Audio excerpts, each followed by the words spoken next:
Salut la Team Fit, bienvenue dans cette dernière vidéo du challenge. Et ouais, ça fait déjà un mois qu'on est ensemble. C'était le challenge 31 jours, 31 vidéos. Vous allez grave me manquer, mais je peux pas vous laisser partir comme ça. Je vous fais comme une dernière vidéo spéciale sur l'alimentation.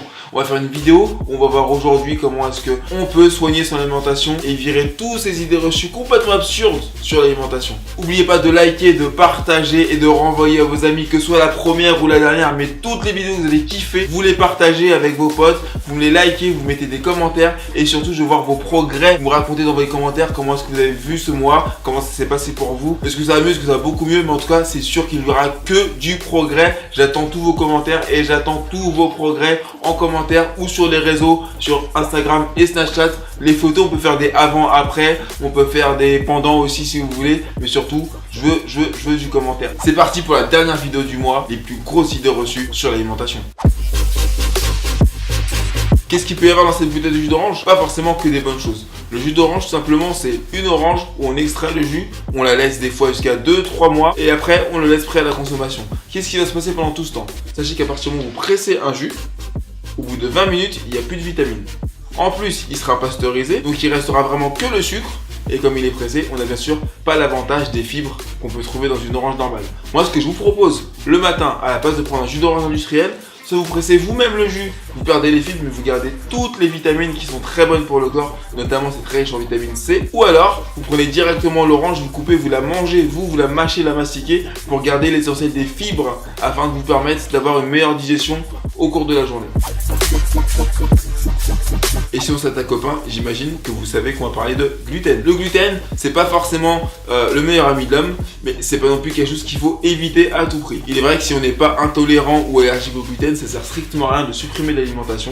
Mais le gluten, sachez-le, c'est une protéine qu'on trouve dans le blé notamment, qui fait une sorte de pâte. Et c'est ça qui va donner du liant aux aliments, qui va donner ce côté pâte au pain quand on est en bouche, qui va donner ce liant dans les pâtes, qui va donner ce liant dans pas mal de choses, même dans le fromage râpé. Et du coup, le gluten, quand vous le mangez, vous l'ingérez, ça va faire une pâte au fond de l'estomac. Et cette pâte est très dure à digérer parce qu'elle n'a pas tous les éléments nécessaires pour qu'elle soit correctement assimilable par le corps. Et c'est pour ça que le gluten, on ne le supprime pas, mais c'est quelque chose qui est pas top à manger tous les jours. Donc si on peut éviter d'en manger tous les jours, c'est vraiment génial pour la forme, pour la santé et pour la digestion. Ce que je vous propose, c'est de consommer à la place des céréales complètes dites intégrales. Les céréales complètes intégrales, c'est des céréales avec le son. Vous savez, la petite couverture qu'il y a sur le blé quand il est dans la nature, bah ça, c'est très riche en protéines et en fibres et ça vous permet d'avoir un maximum d'éléments pour assimiler les protéines et comme ça, il y aura peu de pertes dans ce que vous mangez. Le lait, c'est un aliment qui pose beaucoup de problèmes aujourd'hui aux scientifiques et ça pour deux raisons. La première, la qualité du lait d'aujourd'hui. Aujourd'hui, les vaches ne consomment plus ce qu'elles consommaient il y a 70 ans. Il faut savoir que l'alimentation a beaucoup changé ces dernières années et les vaches ne se contentent plus de gambader dans les prairies et de manger de l'herbe.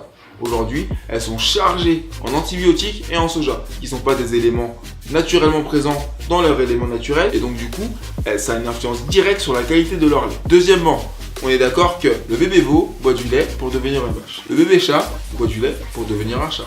Alors j'arrive pas à m'expliquer pourquoi moi, adulte, qui a fini de grandir, je bois du lait d'un autre animal. Le lait est un aliment idéal pour la croissance. Une fois que j'ai fini de grandir, il n'a plus aucun intérêt pour moi. Si je veux trouver du calcium, j'en trouve notamment dans les brocolis, dans les épinards et il y a plein d'autres aliments végétaux qui peuvent remplacer les apports en calcium qu'on trouve dans le lait habituellement.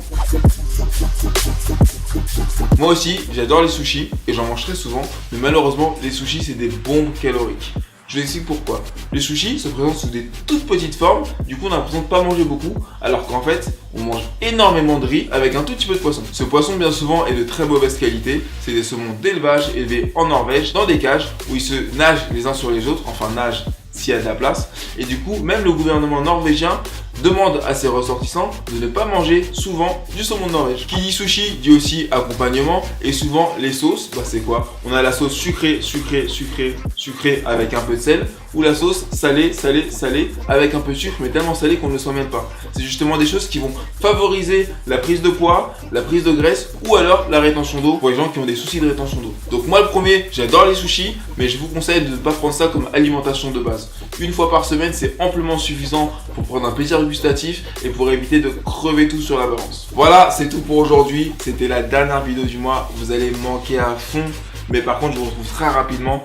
D'ici là, n'oubliez pas de liker et partager à mort. Vous abonner ici à la chaîne et mettre la petite cloche pour recevoir les prochaines vidéos. Il y aura plus tous les jours, mais il y aura très régulièrement des infos sur la nourriture, la nutrition, le sport, le bien-être, comme d'habitude. Vous êtes magnifiques, vous êtes magiques. Envoyez-moi plein de photos de vos vacances sportives et je vous dis à bientôt sur la chaîne.